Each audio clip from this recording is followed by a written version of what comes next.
Second ایسا نہیں ہوگا دنیا کے کسی کنارے پہ کوئی نماز، کہیں فجر کا ٹائم ہے، کہیں عشاء کا ٹائم ہے، وہی ٹائم کہیں مغرب کا، کہیں عصر کا، کہیں ظہر کا، دنیا میں گھنٹوں کا فرق دیکھ لو ملا کے، ہر وقت نماز ہو رہی ہے۔ تو جتنے سلام کر رہے ہیں نبی سب کو سن رہے ہیں، سب کو جواب وہ مانتے نہیں ہیں، تو پھر ان کی نماز کہاں سے ہے؟ اور وہ کہتے ہیں نماز میں نبی کا خیال آ جائے بہت برا، تو جب یہ سلام کرو گے تو خیال تو لاؤ گے۔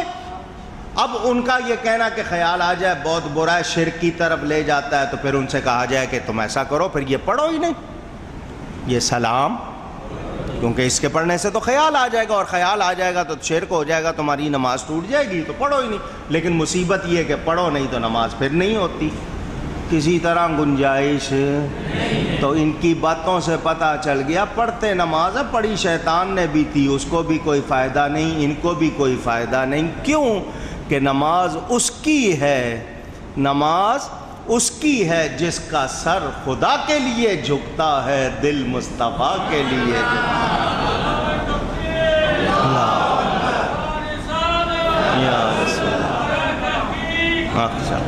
میرے دوستوں اور بزرگوں یاد رکھنا، یہ جو نبی سے روک رہے ہیں نبی کی تعظیم نہیں جی، ان کی تعریف بشر کی سی کرو، وہ بھی تھوڑی کرو۔ اپنے ملا کے لیے 6 صفحے لکھ دو تم القاب کے، نہیں یہ تو کہتے ہیں کہ حضور کے سوا جس کو، حضور کو ہی نہیں اور بھی جس کو چاہو رحمت للعالمین بول دو، حالانکہ قرآن نے صرف وہ نبی کے لیے کہتے ہیں جس کو چاہو بول دو، چنانچہ انہوں نے اپنے بڑوں کو بولا بھی، انہوں نے لکھا، کتاب میں میری کتاب سفید و سیاہ پڑھ کے دیکھ لینا، انہوں نے لکھا۔ تو جب ان کا اپنوں کے لیے تو یہ حال اور نبی کے لیے یہ حال، تو ایمان والے ہیں اونچی۔ بس یہ یاد رکھنا، کون سا راستہ سیدھا؟ وہ راستہ جو اللہ والوں کا راستہ، جس کا انجام اچھا، جس پر چلنے سے خدا ملے، اور وہ اللہ کے پیاروں کا راستہ۔ تو ہم یاد رکھ لیں کہ نبی کا دامن چھوڑ کے خدا مل سکتا۔ میرے دوستوں اور بزرگوں، حضرت موسیٰ علیہ السلام نے اللہ کی بارگاہ میں عرض کی، یا اللہ تیرے بندوں میں عاجز ترین کون ہے؟ عجز کرنے والا، تیری بارگاہ میں عاجزی کرنے والا کون ہے؟ یا اللہ مجھے بتا۔ جواب ملا کہ جو عمل صالح کے بغیر، یعنی نیک عمل کے بغیر، بہشت اور رزق، دعا یعنی نیک عمل نہیں ہے، بہشت، رزق اور اپنے لیے بھلائی مانگتا ہے، یہ عاجز ترین بندہ کہ بہشت کی دعا کر رہا ہے اور نیک عمل نہیں ہے، اس بندے کے بارے میں بتایا کہ جو دعا کے بغیر مانگتا ہے، اس نے کوئی نیک عمل نہیں کیے ہیں اور دعا بھی نہیں کرتا ہے، لیکن بہشت مانگتا ہے، رزق مانگتا ہے، چاہتا ہے کہ رزق مل جائے، بہشت مل جائے، نہ نیک عمل کر رہا ہے، نہ دعا کر رہا ہے، نہ ادھر آ رہا ہے، تو اس بندے کو کچھ ملنا نہیں۔ اور جو بندہ عاجزی کرتا ہے، کیا کرتا ہے؟ گناہ گار ہے مگر عاجزی، عاجز ترین کیا کہ وہ اللہ کی بارگاہ میں روتا رہتا ہے، حالانکہ کوئی عمل نہیں کیا لیکن روتا رہتا ہے، ڈرتا ہے، فرمایا وہ عاجز ترین بندہ۔ پھر پوچھا بخیل ترین کون ہے، سب سے زیادہ کنجوس کون؟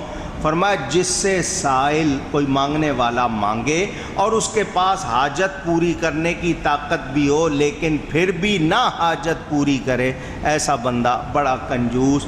یاد رکھو، میں نے یہ بات کیوں کی ہے کہ ہمیں اللہ کی بارگاہ میں ہر وقت ڈرنا ہے، کیونکہ وہ بے نیاز ہے، پتہ نہیں کون سی بات اچھی لگ جائے، کون سی بری لگ جائے، ہمیں نہیں معلوم، تو ہم نے ڈرنا ہے کہ ہماری کون سی نیکی جس کو ہم نیکی سمجھ رہے ہوں وہاں برائی بن جائے، کون سا ہمارا عمل پکڑ میں آ جائے، بظاہر ہم نیکی کر رہے ہوں، تو ہمیں ڈرنا ہے ہر حال میں۔ اور آسان ترین راستہ نبی کی پیروی کریں، نبی کی غلامی کریں۔ اللہ نے خود گارنٹی دی ہے جو ان کا غلام بنے گا وہ میرا پیارا ہو جائے گا۔ تو اپنے طور پر ہم اپنے آپ کو یہ نہ کر لیں کہ نہیں جی نماز پڑھ لی ہے بخشے گئے، روزہ رکھا بخشے گئے، نہیں، نبی کے سچے غلام بن جائیں۔ میرے دوستوں اور بزرگوں، ہم لوگ دعویٰ کرتے ہیں بندے ہونے کا، ہم اللہ کے بندے ہیں، تو بندے ہیں تو کام غلاموں والے کرنے چاہیے۔ کام کون سے کرنے چاہیے؟ بندے ہیں تو غلاموں والے کام کرتے ہیں، نہیں اپنی مرضی، اللہ نے حکم دیا تو ٹھیک ہے دیا، میں تو اپنی مرضی کروں گا۔ تو جب اپنی مرضی کر رہے ہیں تو کیا یہ بندگی ہے؟ بن بادشاہ رہے ہیں، حالانکہ ہونا کیا چاہیے؟ غلام۔ تو ہمیں اس حوالے سے سوچنا چاہیے کہ کیا ہم صحیح کر رہے ہیں؟ تو کامیاب کون ہوں گے؟ جو عاجزی کریں گے، جو بندگی کریں گے، جو غلامی کریں گے، جو نیکی کریں گے، کس کے مطابق؟ جیسا نبی نے سکھایا، جیسا۔ اس حوالے سے مجھے مزید کچھ باتیں اور کرنی ہیں انشاءاللہ۔ یہ رکوع یہاں پورا ہوا تھا 9واں، اب یہ 10ویں رکوع کی ہم نے 2 آیتیں پہلی پڑھ لی، اس کے بعد اگلی آیت کا بیان انشاءاللہ۔ آئندہ میں نے 1-2 باتیں اور کرنی ہے، اس لیے یہاں پر درس ختم کر رہا ہوں۔ گفتگو میں کوئی غلطی ہوئی ہو اللہ کی بارگاہ میں توبہ کرتا ہوں۔